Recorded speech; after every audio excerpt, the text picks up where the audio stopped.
With Telakapalli Andhra Pradesh రాజకీయాలు ముఖ్యంగా ఉభయ గోదావరి జిల్లాలో ముద్రగడ చుట్టూ తిరుగుతున్నాయి. ఏంటి పరిణామం? ఏం జరుగుతుంది? ఎందుకు ముద్రగడకి అంత ప్రయారిటీ ఇస్తున్నాయి అన్ని పార్టీలు? మొన్నటి వరకు వైసీపీ అన్నారు, ఆ తర్వాత జనసేన వెలికెలిశారు, తెలుగుదేశం వెలికెలిశారు ముఖ్య నేతలు.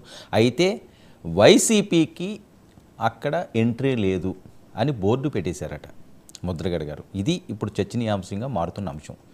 జగన్మోహన్ రెడ్డి గారు రాయబారం పంపించిన సజ్జల గారు ఫోన్లో మాట్లాడారని, జగన్మోహన్ రెడ్డి గారు కూడా ఫోన్లో మాట్లాడారని వస్తున్న వార్తలు. సో అది ఎంతవరకు వాస్తవం అవాస్తవం అన్నది పక్కన పెడితే నడుస్తున్న చర్చ ఇది.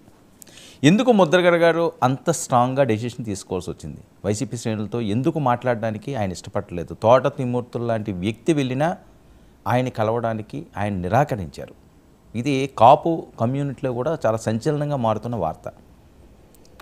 మరి పవన్ కళ్యాణ్ మీద అంత ప్రేమ ఎందుకు వచ్చింది ముద్రగడ గారికి? తెలుగుదేశం పార్టీతో ఖచ్చితంగా ఆయనకి విభేదాలు ఉన్నాయి. చంద్రబాబు నాయుడు గారు అంటే ఆయనకి పడదు. గతంలోనే మనకు తెలుసు, చాలా బహిరంగంగా స్ట్రాంగ్గా ఆయన రాసిన లేఖే దానికి నిదర్శనం. సో మనసు మార్చుకున్నారా? యూటర్న్ తీసుకున్నారా? తన కుమారుడి కోసం, రాజకీయ భవిష్యత్తు కోసం ఈ రకంగా ఆయన అడుగులు వేస్తున్నారు. ఇలా చాలా అనుమానాలు. మరొక వైపు వైసీపీ మూడో లిస్ట్ని కూడా జగన్మోహన్ రెడ్డి గారు ప్రకటించారు. ఇందులో భాగంగా ఎవరైతే మంత్రులు ముఖ్యంగా ఫ్రేమ్లో కనిపిస్తుంటారో, ఏదైనా ఒక అంశం వస్తే మీడియా ముందు తమదైన స్టైల్లో విరుచుకుపడతారో వాళ్ళెవరికి కూడా ఇంకా సీట్లు ఖరారు కాలేదు. ఎగ్జాంపుల్ జోగి రమేష్, పేర్ని నాని, కొడాలి నాని, రోజా గారు, గుడివాడ అమర్నాథ్. మరి వీళ్ళ పరిస్థితి ఏంటి? వాళ్ళకి సీట్లు వస్తాయా? పార్లమెంట్కి పంపిస్తారా? ఇవన్నీ కూడా వైసీపీ వర్గాల్లో చర్చ నడుస్తుంటే మధ్యలో ముద్రగడ ఇష్యూ. ఇవన్నీ ఎటువైపు తిరుగుతాయి? ఎలాంటి పరిస్థితులు ఈ ఎన్నికల్లో జనాలు చూడబోతున్నారు? ఎలాంటి మసాలాలు దొరుకుతాయి? ఇదే ఇష్యూపై తెలకపల్లి రావు గారు ప్రస్తుతం మనతో పాటుగా లైవ్లో సిద్ధంగా ఉన్నారు. ఆయన అడిగి మరింత విశ్లేషాత్మకమైన కథనాల్ని తెలుసుకుంటే ప్రయత్నం చేద్దాం. నమస్కారం రావు గారు. నమస్తే వర్మ. నిన్న చూసాం, జనసేన అయిపోయింది, టీడీపీ అయిపోయింది, వైసీపీకి నో ఎంట్రీ బోర్డు పెట్టారట. అసలు ఎలాగ ఆలోచించాలి? ఏం జరుగుతుంది? అంటే వైసీపీకి నో ఎంట్రీ బోర్డు పెట్టిన తర్వాతే కదా వాళ్ళకు ఎంట్రీ బోర్డు ఇచ్చింది, ఎంట్రీ పాస్లు ఇచ్చింది. సో ఇక్కడ నో ఎంట్రీకి అక్కడ ఎంట్రీ పాస్లకు చాలా సంబంధం ఉంది. ఇప్పుడు ప్రతి వాళ్ళకు కూడా రాజకీయాల్లో కానీ జీవితంలో కానీ ఒక టైం వస్తుంది. ఆ టైం వచ్చినప్పుడు వాళ్ళకేసి అందరూ చూస్తారు. అది ఒక విధమైన దట్ లా ఆఫ్ మోషన్, అది చలనంలో లాస్ట్ పంచ్ నీదైతే ఆ కిక్కే వేరప్ప అని ఇప్పుడు లాస్ట్ పంచ్ ముద్రగడది. ముద్రగడ టైం వచ్చిందంటారా? Mudragada last punch. అది వరకు మధ్యలో కొంచెం అటు ఇటు, ఇప్పుడు ఆయన లాస్ట్ పంచ్ తనది. ఆయన చంద్రబాబు దగ్గర కొంత బాగానే భంగపాటుకు గురయ్యాడు, దాడి జరిగింది, తిట్టారు, అదంతా అన్నది ఉంది. ఆ కోపంలో కూడా ఆయన జగన్ దగ్గరికి వెళ్ళలేదు. మీరు ఆ విషయం గుర్తుపెట్టుకోవాలి. ముద్రగడ ఎప్పుడు కూడా జగన్ను ప్రత్యక్షంగా అప్రోచ్ కాలేదు. అంబటి రాంబాబు వెళ్ళుండొచ్చు, ఇంకొంతమంది స్థానికంగా వెళ్ళి మాట్లాడి సర్దుబాటు అవి చేసుండొచ్చు, కానీ ఆ సమయంలో కూడా వ్యక్తిగతంగా రాలేదు, వ్యక్తిగతంగా తననేమి ప్రత్యేకించి మన్నించలేదు అనేది ఒకటి. రాజకీయంగా లేకపోతే సామాజికంగా చూసినా కానీ రిజర్వేషన్ నినాదాన్ని జగన్ ఏమీ అమలు చేయలేదు. దానికి రాజ్యాంగం కారణమని చెప్పారు. కాబట్టి ఎప్పుడు కూడా ముద్రగడకు జగన్కి ఏదో అపారమైన అనుబంధం ఉందనడానికి ఏం ఆస్కారం లేదు. కాకపోతే పరిణామాలన్నీ అయిన తర్వాత పవన్ కళ్యాణ్ కాస్త తన బేస్ ఏదో జనసేనకు పవన్ కళ్యాణ్కి వెళ్ళిపోతుంది, వారాహి వేసుకొని వచ్చి అన్నీ ఆయన వారాహిలు వేసుకుపోతున్నాడు అంటున్నప్పుడు ఒక చక్రం అడ్డవేయడానికి ఒక లేఖ రాశాడు. తెలిసిన వాళ్ళు అనేది ఏంటంటే ఆ లేఖ రాసిన తర్వాత అయినా జగన్ తనను పలకరించి కాస్త భరోసా ఇచ్చి ఇవన్నీ చేస్తాడని ఆయన ఆశించారు. అది కూడా ఆయనకు ఒక ఆశాభంగమే అయింది. తాజాగా అయితే ఇటీవల కూడా కాస్త మధ్యవర్తుల ద్వారానో ఏదో ఒక విధంగా కొంత మాట్లాడడానికి ప్రయత్నించారు తాడేపల్లిలో. అక్కడ కూడా ఎప్పుడు స్పందన రాలేదు అనే మాట చెప్తున్నారు. ఈ కారణాల వల్ల ఆయన ఇంకా నో ఎంట్రీ పెట్టేయడం బెటర్, మనం ఇంకేమి no more waiting for this. ఇంకోవైపునేమో ఇక్కడ పవన్ కళ్యాణ్ అచ్చంగా గోదావరి జిల్లాలోనే మకాం వేసి ఈ బేస్ను నేను మీకు ఒక 3 రోజుల కింద చెప్పాను. తెలుగుదేశంతో పొత్తులో ఉన్నా సరే తన పునాది ఏంటి, తన స్థానం ఏంటి అనే దాన్ని పటిష్టం చేసుకోకపోతే కుదరదు అన్నది పవన్ కళ్యాణ్ ఒక నిర్ణయానికి వచ్చాడు.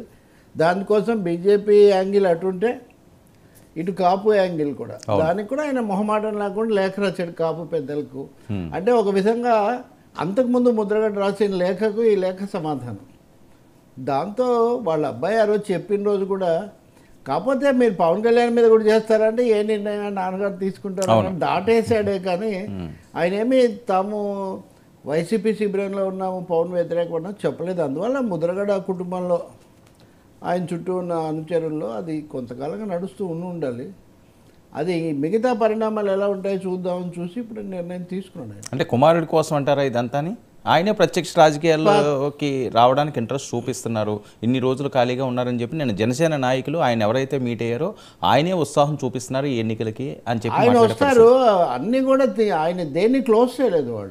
వాళ్ళ ఫ్యామిలీ మెంబర్స్ ముఖ్యంగా కుమారుడు గిరిబాబు మాట్లాడిందని దేన్ని క్లోజ్ చేయలేదు.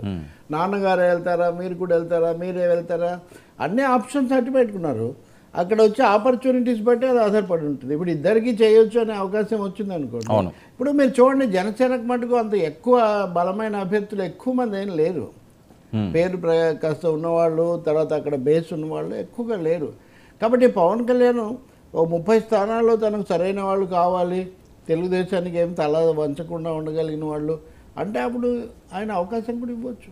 అది మరి నిజంగా పవన్ కళ్యాణ్ కిర్లంపూడి వెళ్తారు అని జనసేన నాయకులు మనతో అంటున్నారు, లేకపోతే మీడియాకి చెప్తున్నారు. కాబట్టి నిజంగా పవన్ కళ్యాణ్ కిర్లంపూడికి వెళ్తే ఇంకా that will be the last punch, ఇంకా లేకపోతే లాస్ట్ స్టెప్ అవుతుంది ఈ ప్రాసెస్లో.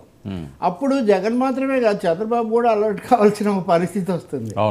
అంటే ఇప్పటివరకు Pawan Kalyan is playing second fiddle to Chandrababu Naidu, ద్వితీయ స్థాయిలో ఉన్నాడు. ఇంకా చెప్పాలంటే లోకేష్ తర్వాత ఉన్నారు. కానీ ఇప్పుడు ముద్రగడ కూడా పవన్ కళ్యాణ్తో కలిసి వాళ్ళు కనుక వస్తే స్వింగ్ ఫ్యాక్టర్ ఉన్న గోదావరి జిల్లాలో వాళ్ళు శాసించే స్థితికి వస్తారు. వచ్చినప్పుడు పవన్ కళ్యాణ్ బార్గెనింగ్ పవర్ అనేది విపరీతంగా పెరుగుతుంది, సీట్ల బార్గెనింగ్ పెరుగుతుంది, ఆయన యొక్క స్థానం కూడా పెరుగుతుంది. ఇంకా మూడోది బీజేపీ కూడా వచ్చి కలిస్తే విచ్ ఈజ్ ఏ పాసిబిలిటీ. వామపక్షవాదులు లేకపోతే మాలాంటి వాళ్ళం బీజేపీతో ఎందుకు రాష్ట్రానికి అన్యాయం చేసింది ఇవన్నీ చెప్తాం కూడా ఇప్పటికి కూడా. బట్ ఏం చెప్పినా టీడీపీ జనసేన బీజేపీ కావాలనే కోరుకుంటున్నాయి. కాబట్టి బీజేపీ కూడా అంటే గోదావరి జిల్లాలో బలం కలిగిన కొంత పునాది పట్టు ఉన్న బీజేపీ కూడా కలిస్తే అప్పుడు ఈ కాంబినేషన్కు బలం ఎక్కువ అవుతుంది. ఇది జనసేన బీజేపీ వింగ్, అవును, దీనికి బలం పెరుగుతుంది. సోషల్గా కూడా కొన్ని డిఫరెంట్ సెక్షన్స్ ముందుకు వచ్చే అవకాశం ఉంటుంది.